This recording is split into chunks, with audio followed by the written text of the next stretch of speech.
কি রে, কি হয়েছে তোর? এমন মন মরা হয়ে বসে আছিস, কি হয়েছে বলতো?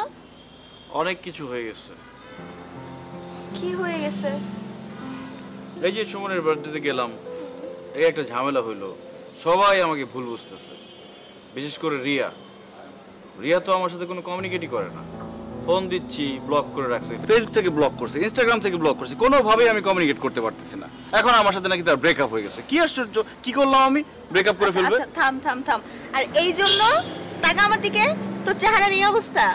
হ্যাঁ, শুধু এই জন্য না, আরেকটা হাবলা মার্কা ছেলে নিয়ে ঘুরে সারাদিন। তার সাথে নাকি তার বিয়ে হবে।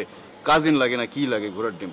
আচ্ছা আচ্ছা দোস্ত শোন, আমি তোকে বুদ্ধি দিচ্ছি, এসব নিয়ে একদম টেনশন করার কিছু নাই, রিল্যাক্স চিল।